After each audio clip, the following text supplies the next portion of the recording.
Kacey Kasem, and I'm bringing you the third episode of Get Real with Kacey Kasem. On this episode, I got to talk to Mr. Reception Perception himself, Matt Harmon. You may know Matt from Yahoo Sports, or you may follow him on Twitter or Instagram at MattHarmon_UIB. We talked about all kinds of things on the podcast, including how he broke into the industry, moving to California, and cooking. It was a blast. You can find me at Kacey Kasem on Twitter. You can find my writing over with Fighting Chance Fantasy and the Fantasy Footballers. And you can follow the show's Twitter at GetReal_pod. Just a little heads up, the audio on this got messed up a little bit, just a tad, but I still wanted to put it out because there's a lot of really rad information involved in this, and it really doesn't affect much. So if there's any weird blunders there, just know we know about it. And enjoy the episode. Hello, Kacey. Hey, Matt. How are you doing? I'm good. How are you? Good. Long day, but I'm glad it's almost the end of the day for me. So perfect. Yeah. You said you're central time zone. Where are you? Where do you actually live? I live like 30 minutes north of Dallas. Okay, cool. Yeah. So I like parts of Texas. I mean, yeah. There's a lot of Texas. Yeah. My sister, her husband is in the Air Force, so they've moved between Oklahoma and San Antonio a decent amount over the last 20 years. So yeah, we're pretty close to Oklahoma. We're about 30. Oklahoma and Dallas, so right there. Nice. So I did this last night with who did I have on? I can't remember what I did last night. Matthew Betts was last night with me, so that was pretty cool. So we're just gonna. I'm no Backyard Banter podcast, that's for sure. But well, now come on, it was a good run, but I think this is going to be better. So I'm excited to talk to you. Well, I appreciate that. I don't know if it'll be better, but it'll be 2020 version of, probably a good part of 2020, at least for me. So I mean, that's what I was going to say. Frankly, I think people probably need it more now in 2020 than they might have in 2015, 2016, 2017. I don't even remember what year it was when I was doing that. I think it was 2016 and 2017. And I've been going back and kind of like listening to parts of it on Stitcher, and I'm just nice. Oh, yeah, I remember that. Oh yeah, I remember that. Just to so it's pretty nice walk down memory lane, I guess. Well, that's good. I'm glad to hear it. I hope it still holds up. It was a fun show to do. I miss doing it a little bit. And that's kind of why I wanted to do this, was because those kind of things I think do hold up. It's not so time sensitive, so you can go back and listen. That's pretty cool, especially to see where people started off, to see that you did that in 16 and 17, and now to see where these people are now. It's pretty dope. Yeah, there's so many people that are in different places now, and I mean some are still the same, and a lot of people have gotten good opportunities since then, which I think is really cool. I think the most fun part for me of doing stuff like this is learning more about people, and a guy like JJ Zacharyson was I think my third guest. He and I are really good friends now. I've been really good friends with other people that have come on that show too. So yeah, it's cool. I really enjoy getting to know people beyond just their shitty takes about things that don't really matter, fantasy football. No, for real. I think that is really important, especially if you listen to these people all the time, you kind of get to know them and their personalities and stuff, and kind of like a character, if you will. So yeah, I mean, speaking of, starting off and, and now look where you are. How exactly, I just want to get into the questions because I want to know more about you. All right, let's do it. How exactly, I mean, I'm sure you've been asked this question a million times. In fact, I know you have, but how did you get involved in fantasy football in the first place? I mean, I think that the original story with playing fantasy football is kind of funny for me because my best friend throughout my entire childhood, still one of my best friends. We don't live anywhere close to each other now. His name's Andrew. He actually asked me, he's like, hey man, juniors, sophomores in high school. He's like, hey man, like we need a last person for this fantasy league. Do you want to do it? And I was like, hell no, I don't want to play fantasy football. That's so stupid. And I think some days still to this day, I think it's kind of stupid. But that was kind of it. Like I for whatever reason, I ended up saying yes. I joined, and it was just something about it clicked. And like, it was a terrible team that year. I feel like it was okay. I mean, it ended up being okay. I think I learned my first year right away, like, you got to manage this thing a little bit. It kind of takes a little bit to get it to come together. But yeah, for whatever reason, just putting together a team, like making these little decisions, and then, watching the games and like seeing your guys. I remember like really heavy tilting a Lawrence Maroney game. Sheesh, feels like 1,000 years ago, like a Lawrence Maroney game with the Patriots, my first year playing fantasy. So yeah, no, it was that was kind of how I got into it. And then from there on, I was hooked. I loved to play. I got really, really into football after that. And, I started playing Madden, and like after playing Madden, it's like you learn the entire league, like, all of these players and stuff. So yeah, I think that's kind of the origin story, at least in terms of playing the game. And then from there, I mean, the rest is history, right? You started out with your own blog. Is that correct? Correct. Yeah, I started Backyard Banter in the middle of the 2013 NFL season. So it was just on a whim, started my own website for a lot of different reasons. But yeah, that was the first thing that I did. And when you started it, did you have any idea what you were doing, or are you just like, I'm gonna just go and wing it? Hell no, I had no idea what I was doing. It was one of those things where people had told me, in fact, that same friend, Andrew, used to always tell me, because like I said, I dove. He's like I said, he's been my best friend my entire life. He tells people all the time that, as kids, when I got obsessed with something, I got all the way obsessed with it. So like, when the Star Wars prequel movies came out, and I had already been like headlong into Star Wars, watching it with my dad as a kid. I got everything I did was Star Wars. Every video game I played, every action figure as a kid, it was all Star Wars. And then like got really into Lord of the Rings. I started doing, like a freaking Smeagol impression and stuff. Like, I mean, I would get like all the way into these things. And no, I will never do that publicly. But I would get all the way into these things, and that was kind of how it happened too with fantasy football, and then the NFL. Like I said, I got just crazy obsessed with it. I knew everything about the league. I followed it, and he was always telling me like, you should start a website sometime. Like, I'm not doing that. I have no time. So then I graduated college. It took a year. I was intending to take a year off of like my education. I wanted to go back and get a master's and then a PhD degree in studying social theory, and actually ironically now my undergrad thesis, which I was intending to continue that education, further on down into the doctorate level, was taking these older social theories and reimagining them for the digital age. Specifically, the medium that I studied was Twitter, which is ironic now that I'm on Twitter altogether too often. Probably see a lot of the same theories that I was writing about back in the day playing out in real time, in a very sometimes scary fashion. So yeah, that was kind of, it was one of those things, just life threw me a lot of different curveballs, and needed something to kind of do. I've talked about that story many times. And at the same time, it was just one of those, like, I loved football. I loved to write. This was my time to sort of put the two together. And, I just kind of went from there. I was looking at it as mostly just like something to fill free time. And the longer that I did it, and being on Twitter again, and like following all these people that did this for a job, I thought about like, what if I did this for a job? Like, what if I could have like be one of that small percentage of people that ended up doing this full time? And as you say, the rest is history. Eventually we did get there.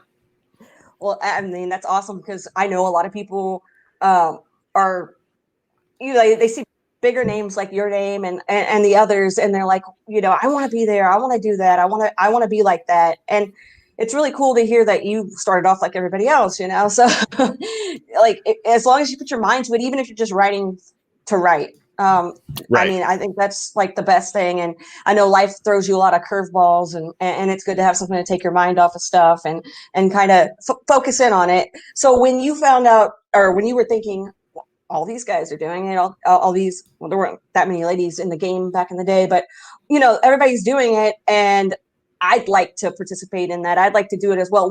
What kind of got your mind thinking, this is the career route I want to go down? Oh, I think it was just that I loved it. Like, I felt most alive, most like just a jolt of happiness when I was writing articles and like studying tape and like interacting with people. And nothing was cooler than starting to share articles, with people like Sigmund Bloom or like someone I really respected, and being like, hey, I wrote this on my website. I'd love it if you read it. And, the 1 out of 10 times that somebody, that's even being generous, that somebody would respond when you'd be that annoying person that like drops a link to their article or whatever. And be like, hey, this is really, someone like Sigmund be like, hey, this is really good.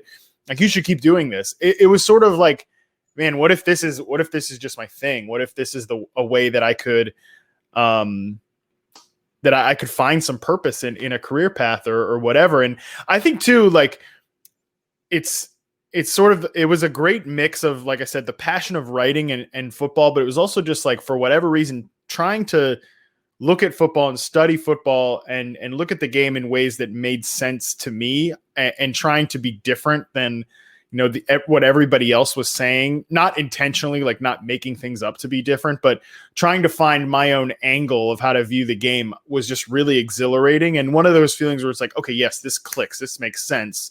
I would like to keep doing this. And, in an ideal world, I'd love for somebody to pay me a paycheck to do this. Yeah, word.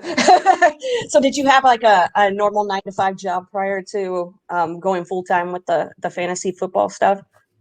Yeah, so I was actually, like I said, my original plan was to go back to grad school and pursue, get into PhD programs and pursue that, studying social theory and, sociology specifically. And I pretty much kind of looked at it at that point. I was 22 years old.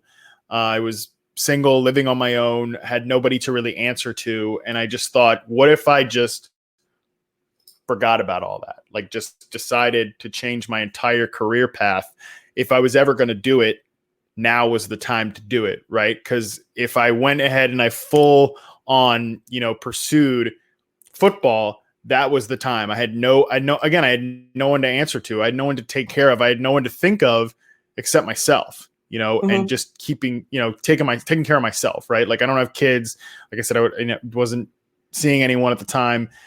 So it just made sense. Like, if this was the time to do it. And if I don't do it now, I might never do it. And if I don't do it now or ever, I will regret it. And I don't want to be, halfway through a PhD program, or I don't want to be 35 years old thinking like, man, I could have done that. I could have maybe been one of those folks that ends up with that job.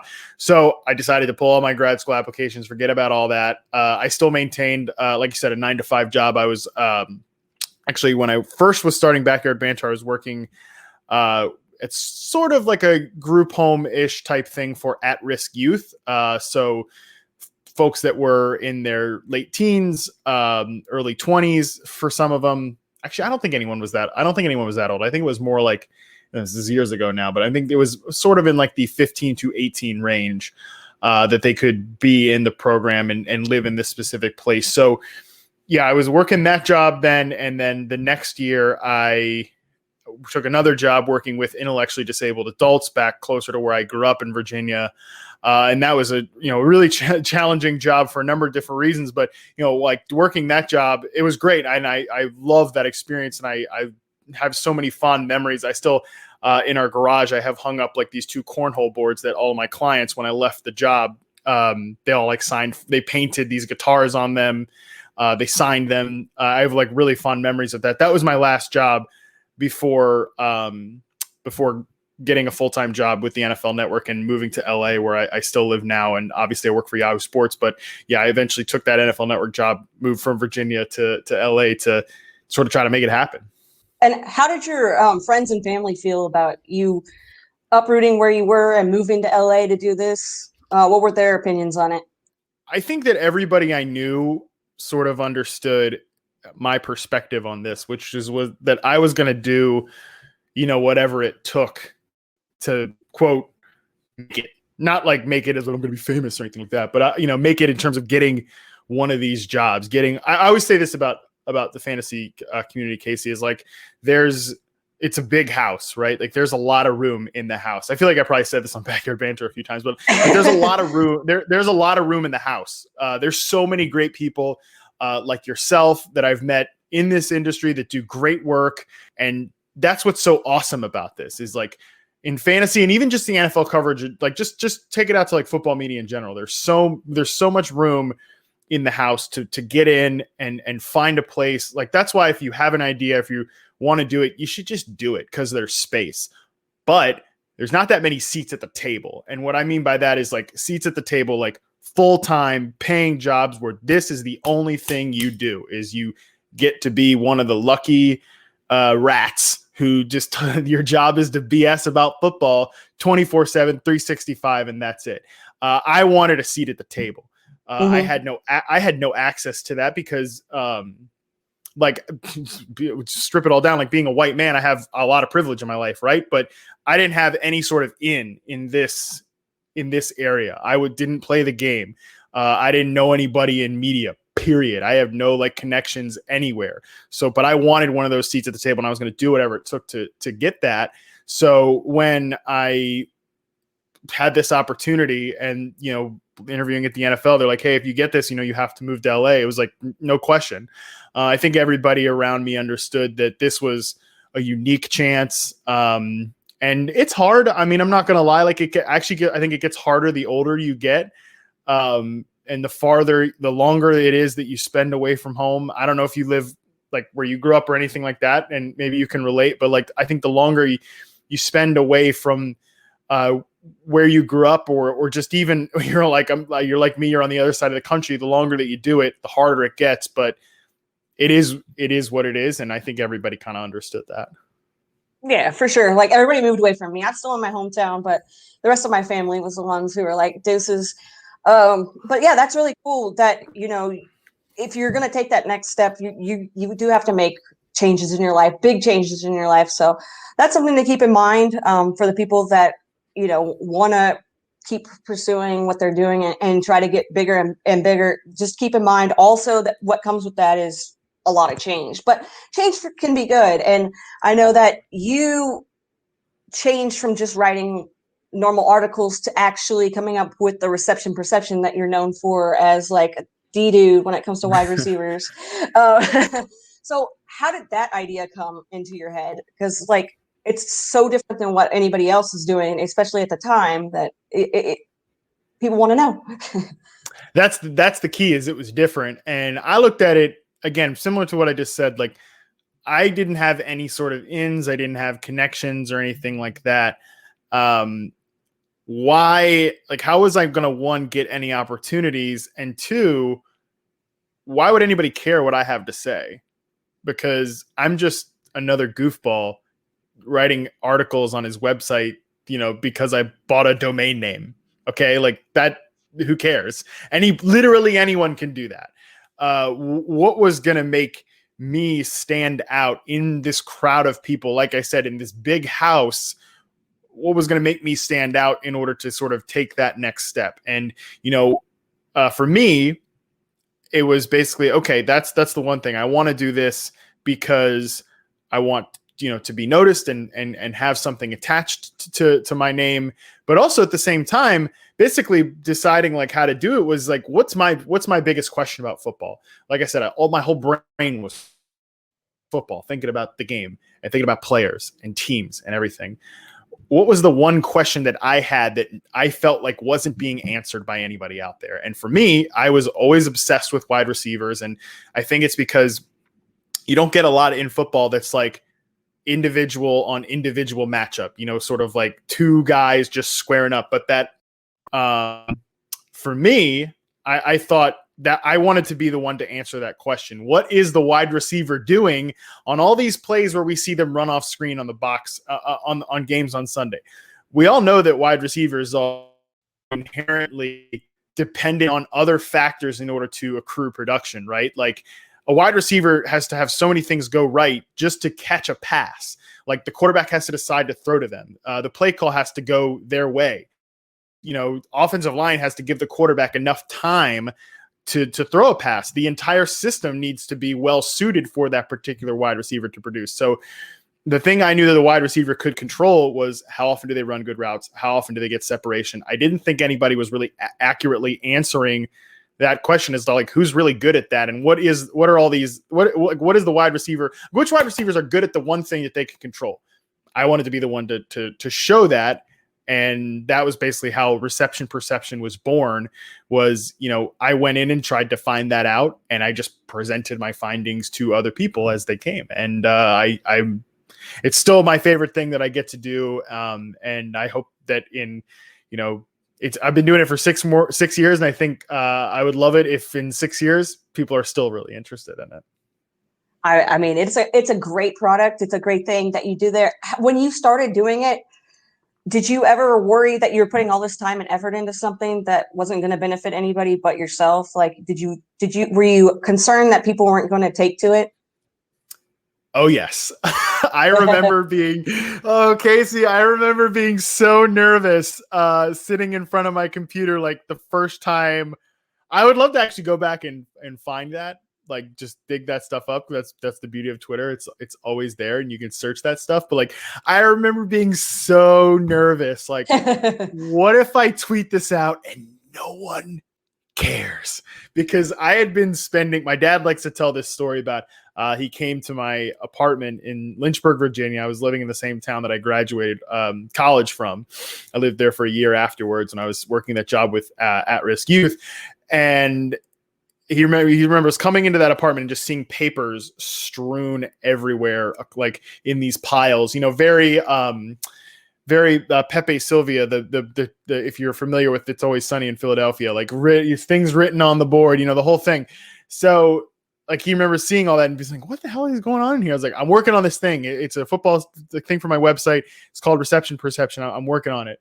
And, that was like me for a few months before I actually ever put anything out with Reception Perception. I was going to test the process and like see where data normalized and try to get an understanding of what it was really telling us. And I don't think I figured out what it was really telling us until like years later, like that, because that's just how data works. This is how like scientific process works and everything like that. But like, yeah, so I think that if I had put that out there and nobody cared, that would have been crushing. And because like I said, I was so nervous because I had put all this time into it. But at the same time, I also knew that, look, if no one cares, there's no risk to this. I'm not turning a paper into a professor. I'm not getting graded. The worst thing in the world that's going to happen is a few people on the internet and probably like don't even look at it and be like, this is stupid. They probably just don't look at it. Like the worst thing will happen is I'll scream into the void and no one will care.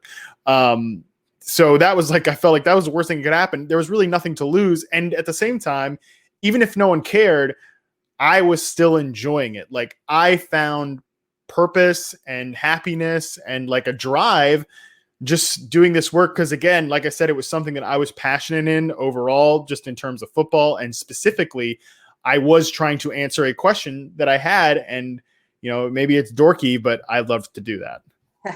It's not dorky. I mean, we're all dorky. I mean, we play a fake football game. So how did the Reception Perception become part of the Ultimate Draft Kit over with the fantasy footballers? Yeah, so when I first published Reception Perception, it was over just on my own website, Backyard Banter, thebackyardbanter.com. And I also did a few articles for Football Guys, which was the first like paying gig that I got. I still remember being so psyched when I got brought on by Football Guys. Sigmund Bloom like was part of the hiring process and everything. Like I owe a lot to Bloom, and he's a mentor and somebody that I look up to. And has become a friend, which is like I said, the best part of this industry is like meeting people and interacting with people that you admire, whose work you like, and then you eventually can become sort of internet friends or real life friends, whatever. So I was writing for Football Guys a little bit, but I kind of wanted like a permanent home or semi-permanent home for Reception Perception. be more of a specific feature. Basically, just looking for someone to kind of take it in. So I just tweeted it out. I just said, hey, like, I'm looking to do reception perception again, you know, in a larger format this year. Would love to talk. And the footballers were one of the people that responded, made a good offer. And I think the reason that the partnership has been so great all these years is that they've taken really good care of it. You know, they've taken good care to feature it. I mean, it looks sick, you know, in the Ultimate Draft Kit. Like, it looks great. And like, there's certain things that, you know, you can and can't do. So yeah, I mean, it just sort of came together, like, you know, a connection off the internet. Basically, it was, you know, I tweeted it out and they were interested, and just kind of went from there. That's dope. I mean, yeah, and those guys are really, you know, instrumental in a lot of people's coming up as well. Just like you were saying, how when you first started over football guys, same thing kind of happened. Which is super awesome to hear that, you know, you still have connections with the people that helped you, you know, break into this whole thing. And like you were saying too, with the Twitter community and everything, I mean, you're making all kinds of friends and people that you could just go to about anything, not even fantasy related. And I know that's a really important part. And that's another reason why I'm doing this podcast, is because I want people to get to know the people that they interact with on a daily basis. So I want to also talk about the actual podcast that went along with the Backyard Banter, the podcast that this one and all the other interview podcasts kind of model themselves after, if you want to say that. What made you decide that you wanted to start interviewing fantasy analysts for a podcast? Well, I think what you talked about with the fantasy footballers, like, I think those guys have been so great about paying things forward. You know, they've given a lot of people opportunities, like you said, and I couldn't really do that because I was just like a low-level writer editor for NFL Network at the time. I didn't really have a lot of pull. Couldn't really do that. But at the same time, what I thought I wanted to do was, like, there are so many people that were just like me a few years ago that are sitting there saying, like, I want a seat at this table, or I want to be a part of the community. I want a job in this space. And I got, you know, I'm sure people hit you up about it. I know people hit me up about it. And especially a lot at that time is like, how did you get this job? Like, how do I do what you do? And the short answer to a long question is, it's complicated and it varies. Everybody is different. And that was the thing, is like, well, everybody's different. Everybody has a different story, giving people a space to tell those stories. And, you know, that was really cool. I think not just because it did have the ability to answer those questions, like, how do I get this job? How do I find my way into this space? It was also like getting to know people along the way, people that you follow for fantasy information or football or whatever, giving people a platform to figure each other out like that, I think was really cool too. Yeah. And I mean, you had all kinds of people on that podcast, and it was just really cool to go back. I recently went back and listened to a few of them, and it's like they still hold up. Or like, you had Liz on there, and I know you work with Liz Loza now. At that time you interviewed her, and, you know, you guys were in different realms, but now you guys all come together as one nice family. How did and I know that there was an episode where you were interviewed as well. Did you think it was important to kind of get your story out there as well, since we learned so much about all these other people? Well, I think definitely there were things that I wanted to talk about, and I also looked at it like people were asking, you know, and that's another thing too. Like, a good part about our community, and especially if you're engaged on Twitter or any sort of social media platform, people will tell you what they want to hear. People will tell you, the people watching, listening, reading, whatever. And a lot of people said that they wanted me to do an episode. So I thought it was important for me to kind of go through that process as well. And I think if I was going to ask people to be, I don't know why, I think my connection is being is unstable here. Yeah, I'm trying. I wasn't sure if it was mine or yours, but yeah, it's not syncing up too well. I can't tell either. And I don't know if it records. So basically what I said was, basically, long story short, what I said was basically like, you know,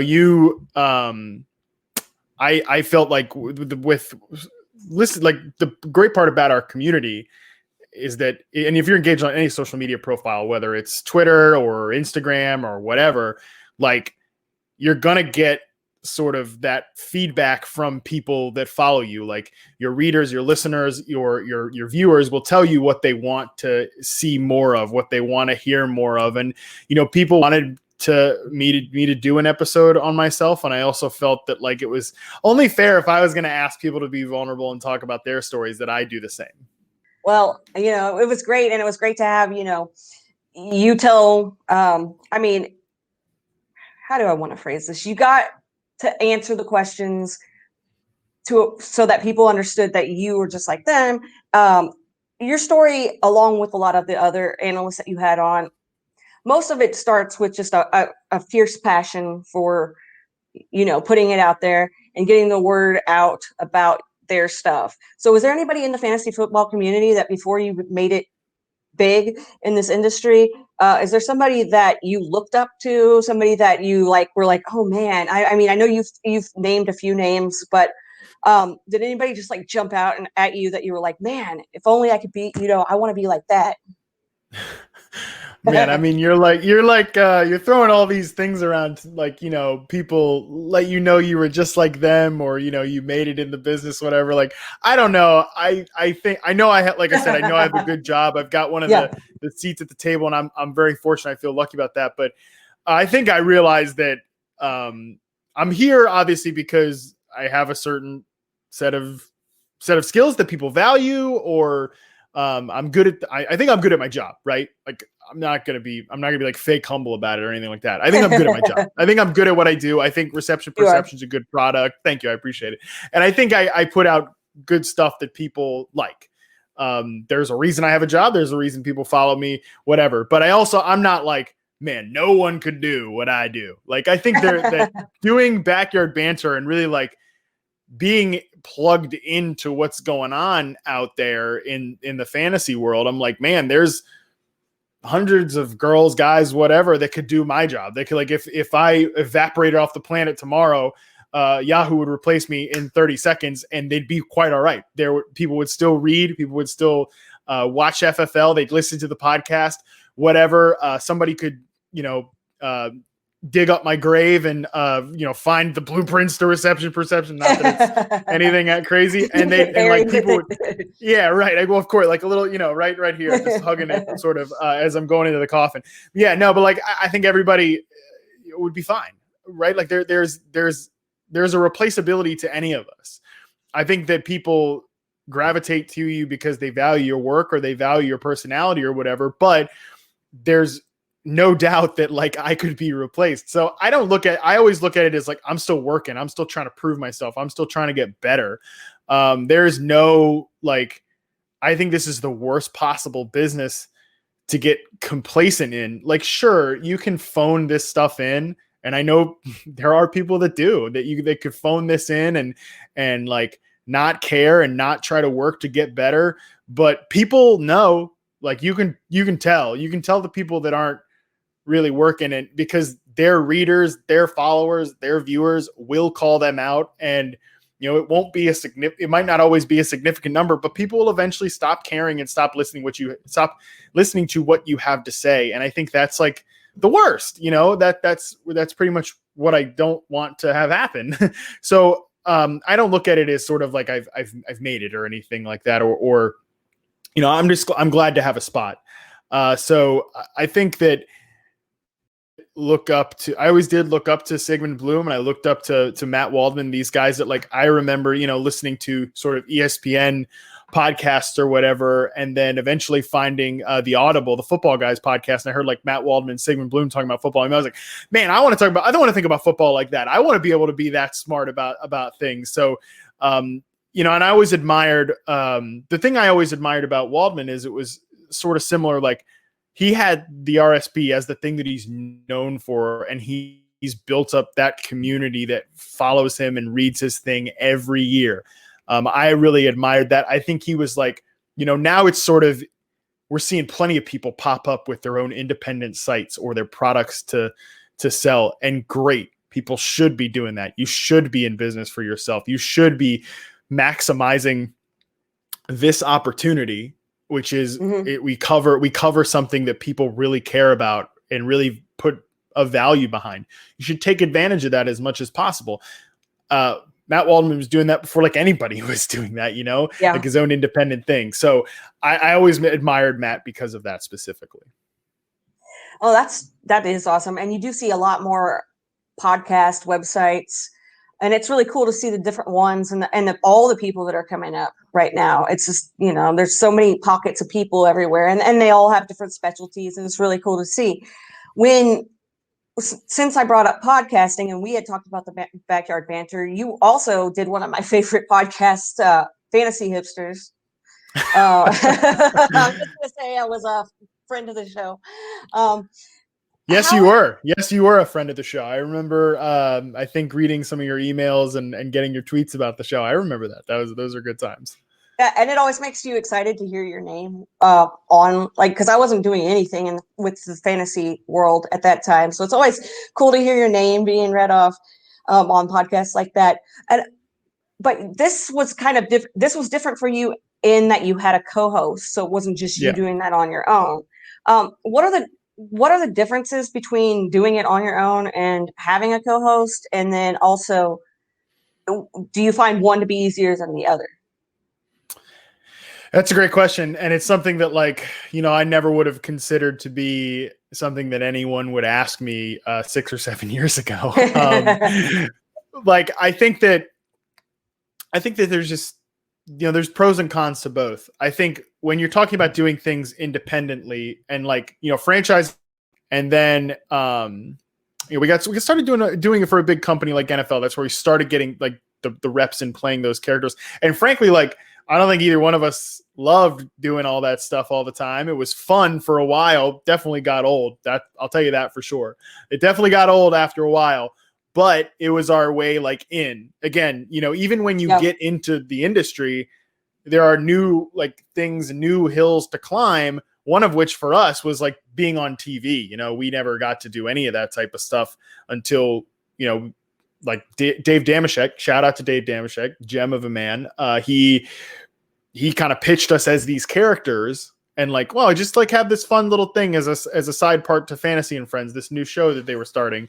And eventually we just started doing it, and they let us do it. And then that's how we ended up getting reps as just ourselves on shows, it's all part of the process. So like we started doing that, for a big corporate entity. Then when we did the podcast, we did that on our own. Like we did that as an independent venture. And like the benefits there obviously is like, well, you just get to do whatever you want, like you want to do something, you just do it. Or you can't have anyone tell you like, nope, you can't do that, or you can't say this.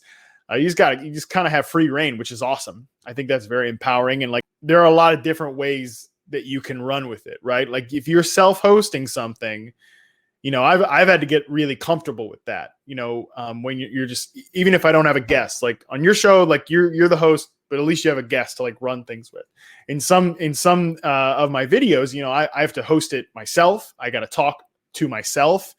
I have to pick up a segment and pass it to myself. That can be weird, but it's a good skill to have. And it took me a lot of time to get comfortable with that. And then obviously, like if you have a co-host, and you've got good rhythm and you've got good chemistry, that's the best. And, chemistry, people try to talk about like, it's this magical formula where like, whoa, like these two people really have chemistry. It's nothing special. Okay. It just is like two people that like each other, like to talk to each other, and, potentially see their subject the same way. When it's football, that's great. Like if you see the game the same way, awesome. It's easy to talk to somebody, especially if you like each other. That's the cool part of having a co-host or a group of hosts. If you have, I always talk about the Around the NFL podcast, with Dan Hansis, Mark Sessler, Greg Rosenthal, and Chris Wessling from the NFL Network. Like those guys have great chemistry. They have probably the best, I would say, chemistry-based podcast in the football business, and there's no magic formula to it. I think when I was at NFL and we had the Fantasy Live podcast, the NFL Fantasy Live podcast with franchise, Matt Franciscovich, Marcus Grant, Alex Gelhar, and James Coe, I loved doing that show because We were 5 people that liked each other, and we had all these inside jokes with listeners. Same thing on the Hipsters podcast. We had listeners like you that could sort of get on board with our stupid bits and jokes and everything like that. And that's the best. I think when you can create that sort of community, that's the best. And it's just a different and like more, I would say probably more fun venture than when you're kind of hosting a show and you're bringing on guests and you're having the conversations, because you just get into a better flow of it, I think.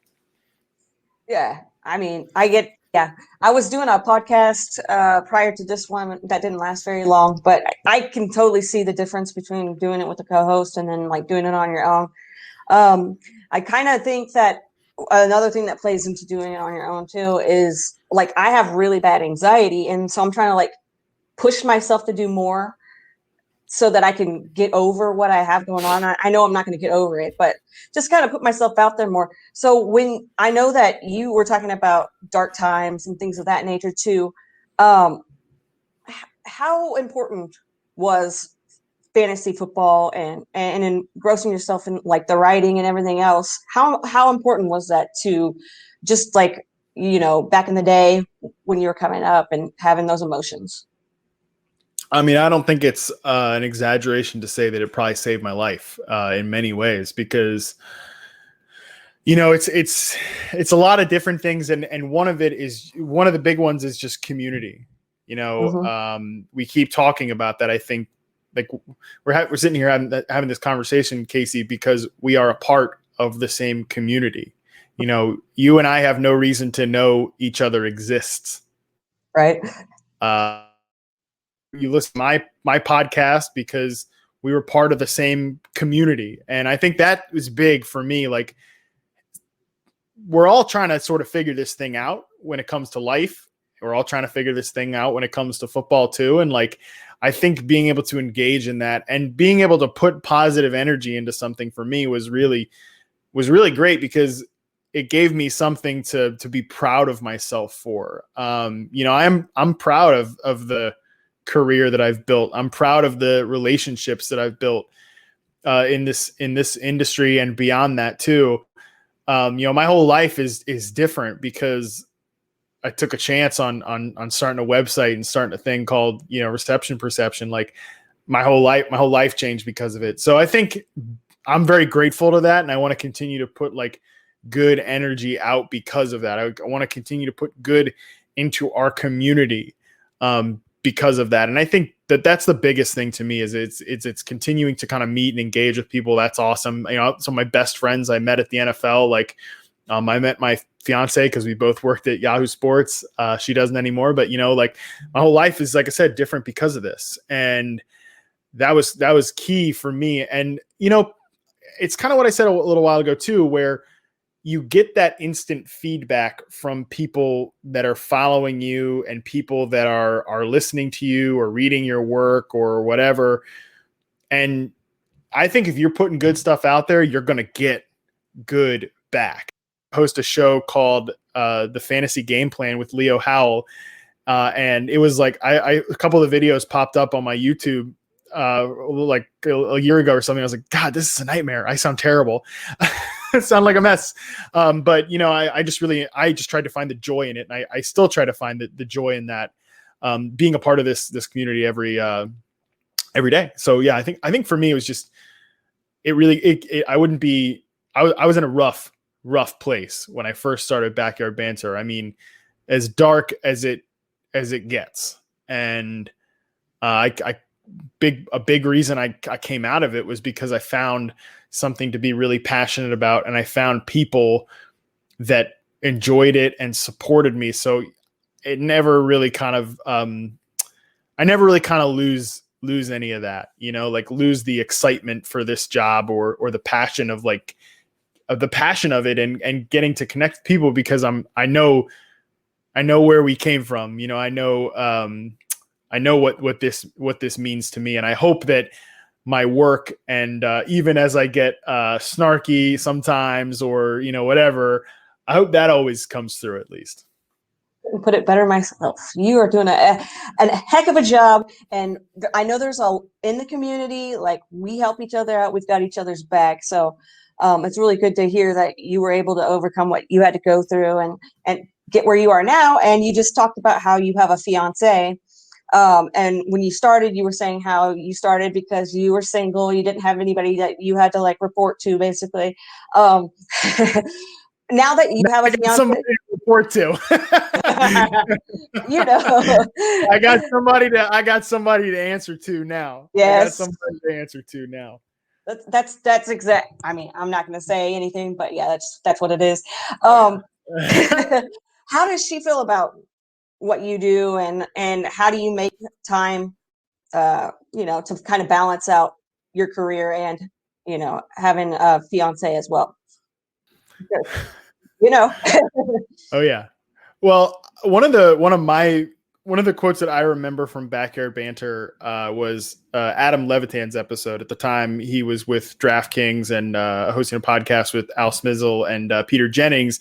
Now he's obviously one of these people who have started his own venture with Evan Silva at Establish the Run.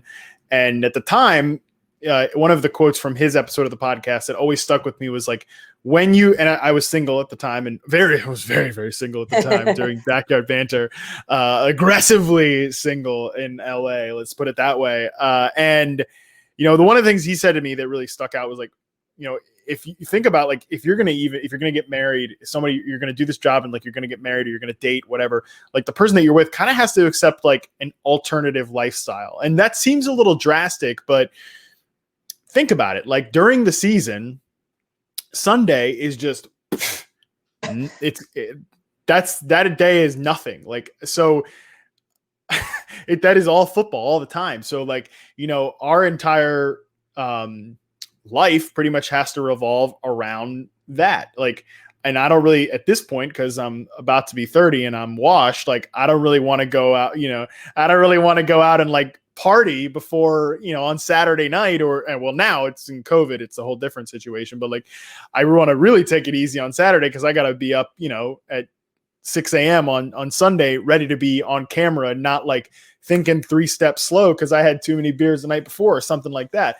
So there's like the simple stuff like that. And it's even schedule changes and everything. There are games on Tuesday night, there's 2 games on Monday night, but like just even in a regular traditional season, Thursday night booked up, Monday night booked up, all of Sunday booked up. Then we're talking about, all of these times where, you're working late, like during the reception perception season, the last night of May, when the thing gets released the next day in the Ultimate Draft Kit, I file my last player, I come downstairs and she's like literally doing it. At this time we weren't engaged, but she's literally like doing a dance. Like I get my boyfriend back finally. Cause like, Yeah, right. I'm legit like, barely present because I've got all of this work to do. And like, it's an apple that I chose to bite off.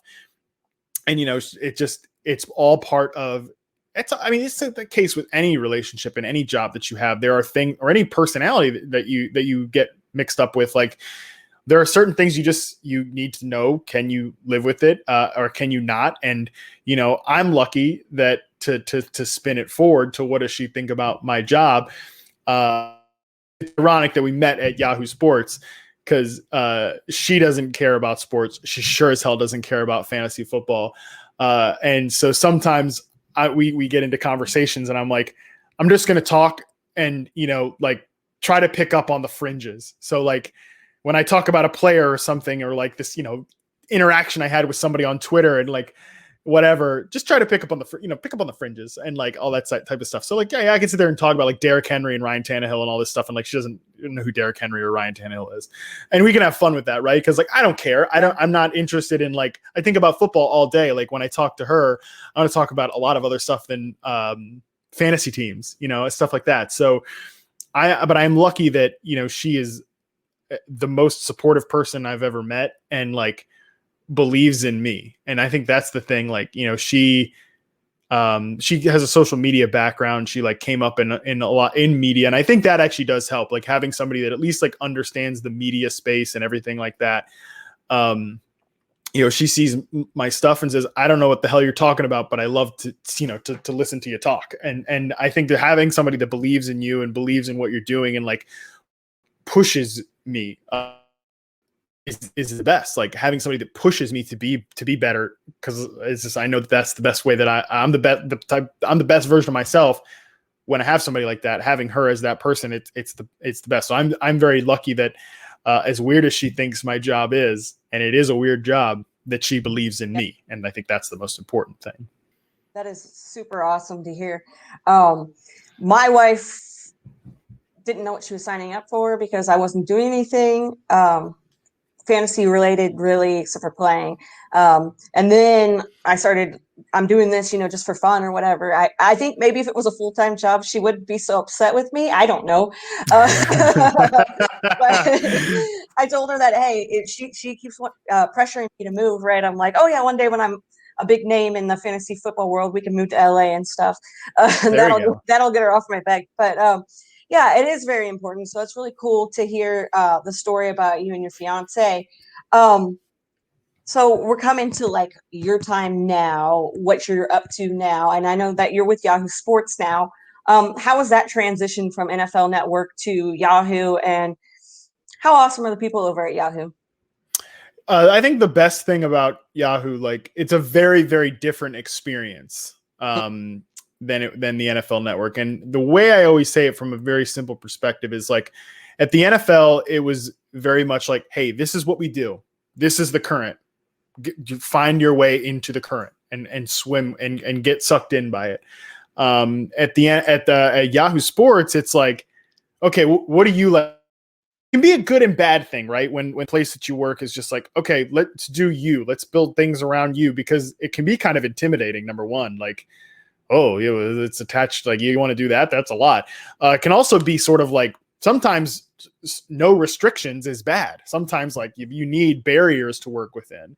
But I think the freedom to try things and have them fail and sometimes have them hit is one of the coolest things about Yahoo. Like they're so great about letting you try to whatever it is you want to be in the space. If you want to try to write more traditional NFL columns, they've let me do that. You want to try a video series, throw it at the wall and see if it sticks. I think that's the best part about Yahoo is the reason that people are coming to the site or downloading the app. They believe in fantasy, and I think that's really cool too.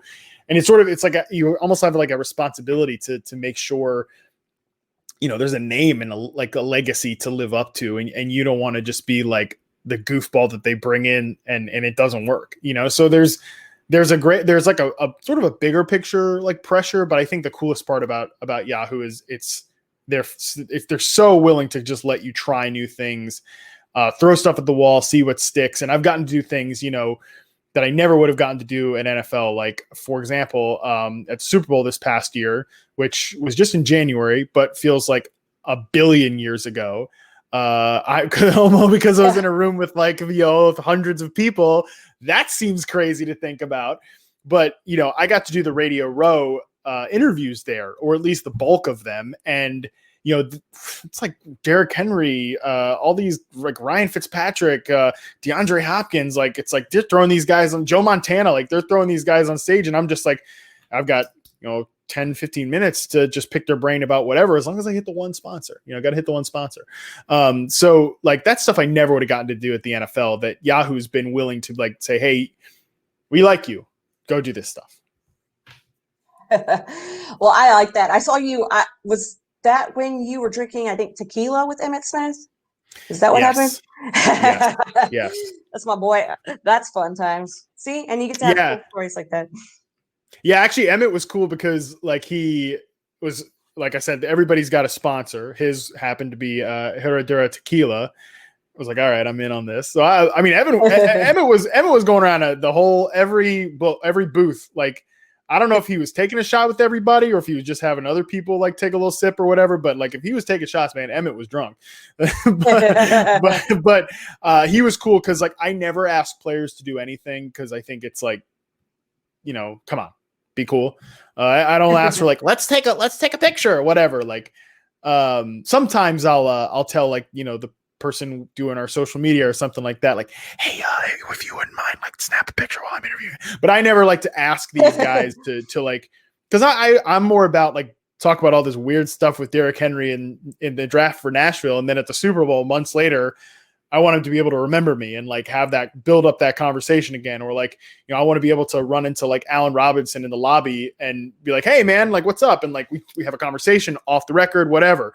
That's the stuff. I don't want to be like the guy who's like, just wants to fill my Instagram or whatever, or like tweet out that I don't look at me, I'm talking to all these guys. That's so cool. I don't care about that. Like, I want to know who these guys are beyond just like putting points in fantasy lineups.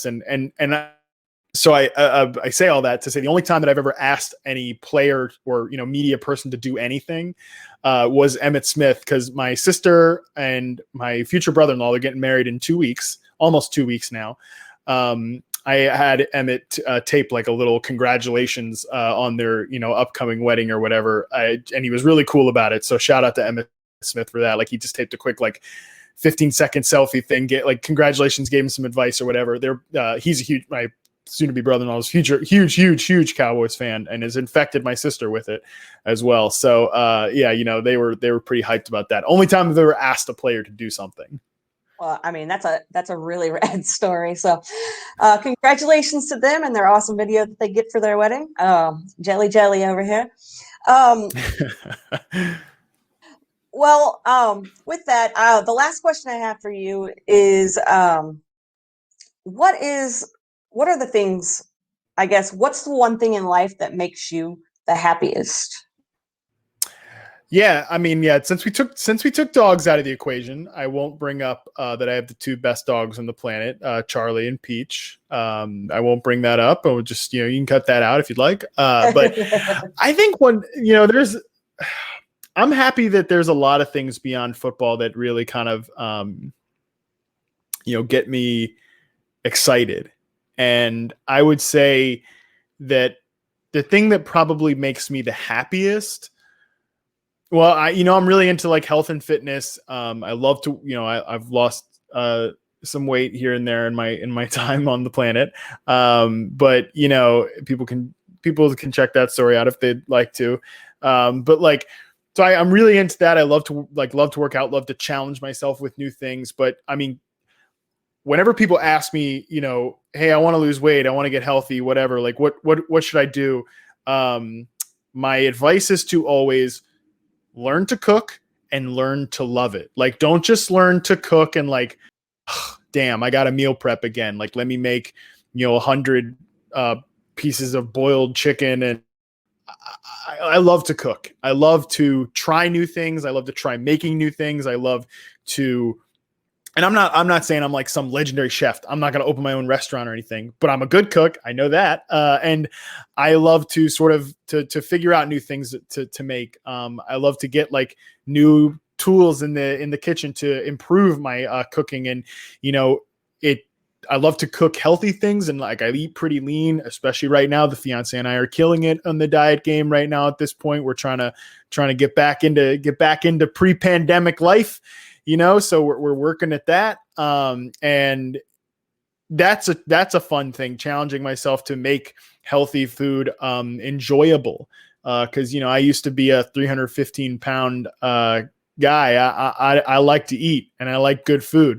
So like making healthy food fun is a passion of mine, but also like making things like, you know, I had my fiance's parents over and I made like a big Cuban sandwich day for us and all kinds of stuff with that. Like, you know, things that are definitely not healthy. Love to like experiment and have fun. So yeah, cooking, my future mother-in-law loves to cook, and we challenge each other in like little things sometimes. Like last weekend we did like a comfort food family night with her parents, her sister and me and my fiance, and she made the like mac and charge of the pulled pork and the wings. So like, yeah, I love to cook, and that's something I think makes me happy because, you know, it makes my life better, and it's also just like a release. It's a fun like unplugging and not thinking about anything for a while. And especially I love, like, my fiance loves cooking. She's a great cook, and we get to do together.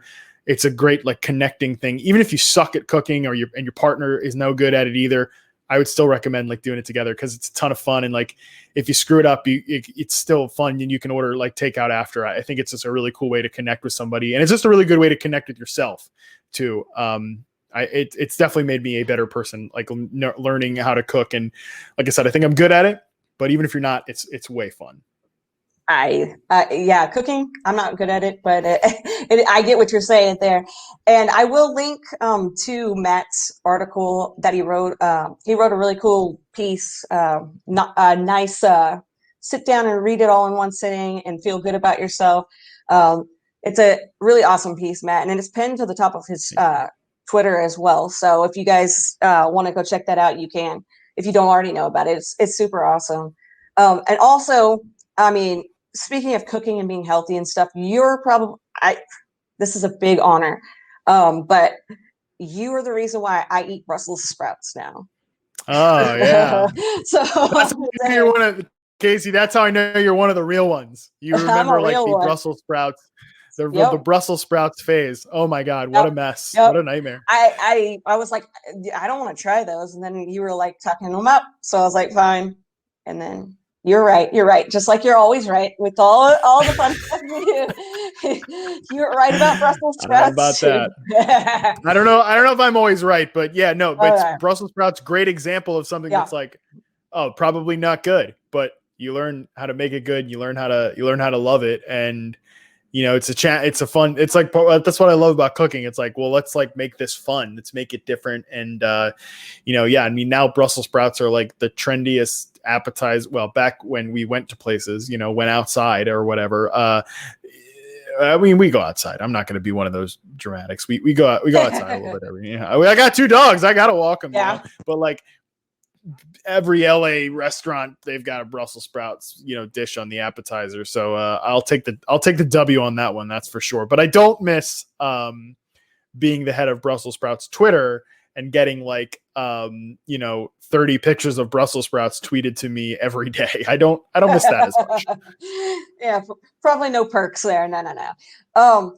Okay, Matt, can you go ahead and just tell everybody that's been listening in where they can find you, what you're up to right now, and all of that fun stuff? And Instagram at Matt Harmon _EYB. That's the best place to sort of keep up with all of my work. Just follow me on Twitter and, you know, hashtag reception perception. It's obviously goes a little quiet in season, but we'll be back better than ever this off season. I'll say that for sure. I'm excited, and you know, I just hope we can get a full season in here in 2020 and keep putting out good stuff with Yahoo Sports, Yahoo Fantasy. Just keep it plugged in there. Awesome. All right. Well, you have an awesome evening, and thanks again for doing this. Kacey, thank you so much. I'm so happy that you're on this endeavor. I love it. This is great. It was awesome to talk with you, and keep crushing it.